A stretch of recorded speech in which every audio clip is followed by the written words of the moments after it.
नमस्कार मित्रांनो. तुम्हाला आठवतंय जेव्हा 2019 मध्ये चायनातून कोरोना व्हायरसची सुरुवात झाली होती, तेव्हा त्या कोरोना व्हायरसने अख्ख्या जगामध्ये आणि अख्ख्या भारतामध्ये हाहाकार माजवला होता. भारतामध्ये हजारो लोकांचा जीव या कोरोना व्हायरसमध्ये गेला होता. रोज सकाळी उठलं की टीव्हीवरती कोरोना व्हायरसच्या बातम्या. मृतांचा आकडा इतका पोचला, तितका पोचला. अक्षरशः 2019 ते 2021 या 3 वर्षाच्या काळामध्ये आपण, तुम्ही, मी सर्वांनी 3 वर्ष घरामध्ये बसून काढली. कित्येकांचे जवळच्या माणसांचा जीव गेला. रुग्णालय, हॉस्पिटल रुग्णांनी भरून गेली होती. रुग्णांना बेड नव्हते, जर तुम्हाला आठवत असेल तर. त्या काळामध्ये बातम्या अशा आल्या होत्या की रुग्णांना ऑक्सिजनचा पुरवठा कमी पडत होता. इतके कोरोना व्हायरसचे पेशंट वाढले होते. 3 वर्ष घरात बसून काढली. Corona lockdown phase 1, lockdown phase 2, lockdown phase 3 हे 3 फेज काढले होते. घरामध्ये बसून झिपऱ्या वाढल्या होत्या. माणसाला माणसाच्या जवळ जायला भीती वाटत होती. सोशल डिस्टन्सिंग कोण विसरेल? काय काय आपण त्या 3 वर्षामध्ये सहन केलं आणि ते आता आठवलं की अंगावरती सुद्धा काटा येतो. आणि मला आणि तुम्हाला हे आठवते, पण केंद्र सरकार आणि महाराष्ट्र सरकारला हे लक्षात आहे की नाही, किंवा मुद्दाम विसरण्याचं नाटक करतायत हे देवच जाणो. मी असं का बोलतोय? कारण मागच्या 5 ते 6 दिवसामध्ये भारतामध्ये 58 कोरोना व्हायरसचे रुग्ण सापडले आहेत. त्यामध्ये दोघांचा तर मुंबईमध्ये मृत्यू झालाय आणि वेगाने सक्रिय कोरोना व्हायरस रुग्णांची संख्या ही वाढत चालली आहे. तरी सुद्धा कुठेच केंद्र सरकार किंवा महाराष्ट्र सरकारतर्फे कुठेच मीडियामध्ये किंवा बातम्यांमध्ये कुठेच कोणतीच सूचना प्रसारित केली जात नाहीये. एकदम हलक्यात घेतलं जाते.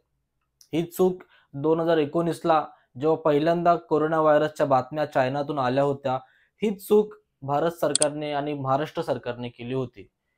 आता तीच चूक आपण परत पुन्हा रिपीट करतोय का? हेच आपण थोडक्यात या व्हिडिओमधून समजून घेण्याचा प्रयत्न करणार आहोत. मित्रांनो, व्हिडिओ शेवटपर्यंत बघा, तुम्हाला नक्की आवडेल.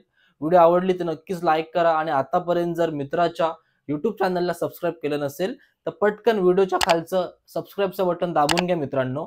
कारण जितकं तुम्ही सबस्क्राईब कराल तितकी माझी हिंमत वाढेल आणि तितक्या चांगल्या व्हिडिओज मी तुमच्यासाठी बनवू शकेल. आता आपण परत जाऊया 2019 मध्ये. जेव्हा पहिल्यांदा चायनातून कोरोना व्हायरसच्या बातम्या आल्या होत्या, तेव्हा भारत सरकारने काहीच पावलं उचलली नव्हती. मग चायनातून काही कोरोना व्हायरसचे पेशंट अमेरिकेमध्ये, युरोपमध्ये गेले. तिकडे कोरोना व्हायरसची संख्या, पेशंट वाढत गेले, रुग्ण वाढत गेले, लोकांचा मृत्यू होऊ लागला. तरी सुद्धा भारत सरकारने कोणती पावलं उचलली नव्हती. मग मला असं वाटतंय 2019च्या ऑगस्ट किंवा सप्टेंबरमध्ये नाशिक, पुणे आणि मुंबईमध्ये पहिल्यांदा महाराष्ट्रामध्ये कोरोना व्हायरसचे पेशंट, रुग्ण आढळली होती.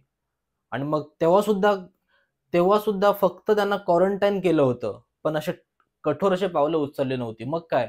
या चुकीनंतर महाराष्ट्रामध्ये, देशामध्ये रुग्णांची संख्या अशी तुफान वाढत गेली की ह्यांना हॉस्पिटल कमी पडायला लागले. ह्यांना रुग्णांसाठी बेडची संख्या कमी पडू लागली. रुग्णांना ऑक्सिजनचा पुरवठा कमी होऊ लागला. रोज सकाळी मृतांचा आकडा इतका पोचला, तितका पोचला. आपण अक्षरशः ते जे टेस्ट करायचे, तुम्हाला आठवत असेल, आपण ते घरामध्ये घंटा-बिंटा वाजवत होतो. काय-काय केलं? 3 फेज काढले. माझ्या झिपऱ्या वाढल्या होत्या.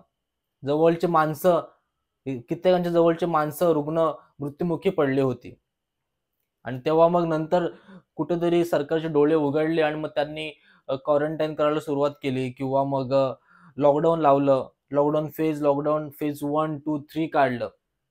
आणि तेव्हा आपल्याला समजलं की महाराष्ट्राची आणि भारताची जी मेडिसिन किंवा जी रुग्ण व्यवस्था आहे, ही किती कमकुवत किंवा किती खालच्या दर्जाची आहे, हे आपल्याला तेव्हा समजलं होतं.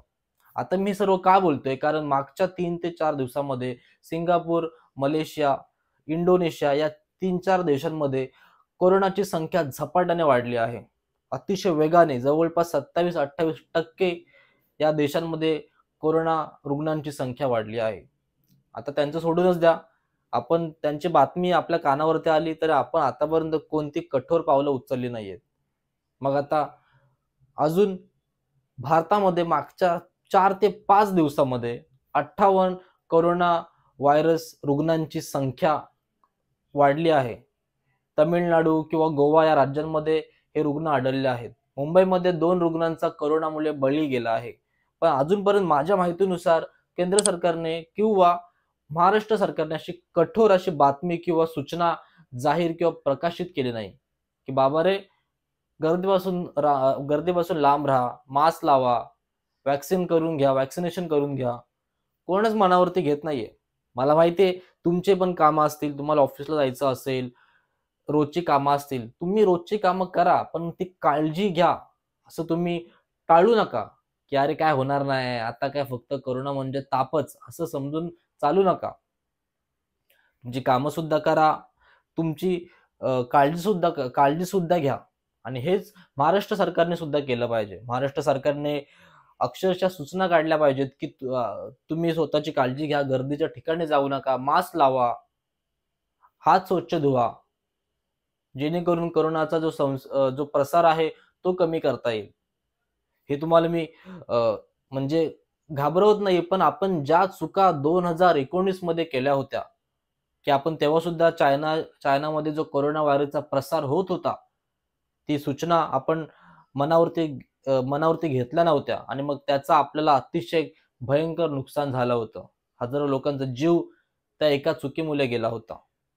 त्या चुका आता करू नका. आता जी तुम्हाला कानावरती बातम्या येत आहेत, की 58 रुग्ण भेटलेत किंवा सक्रिय रुग्णांची संख्या 100वरती पोहोचली आहे. मान्य करतो की ही संख्या कमी आहे, पण ही संख्या वाढायची वाट बघू नका. तुम्ही तुमची काळजी घ्या. सरकार झोपलंय ते झोपू द्या.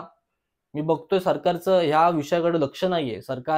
महाराष्ट्र सरकार बोलतंय की छगन भुजबळांनी शपथ घेतली किंवा ते सरन्यायाधीश गगोई यांच्या बातम्या चालू आहेत. ते चालू द्या, ते त्यांच्या ठिकाणी बरोबर आहेत. पण तुम्ही जनतेच्या सुरक्षतेसाठी सूचना काढा, पावलं उचला. ती 2019च्या चुका परत करू नका. हेच मला या व्हिडिओच्या मार्फत बोलायचंय. मित्रांनो, तुम्ही तुमची काळजी घ्या.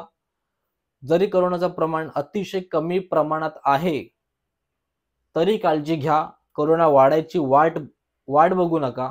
कारण आपल्याला 2019-20 ची चूक परत करायची नाहीये. आपल्याला परत घरामध्ये बसून 2-3 वर्ष काढायचे नाहीयेत.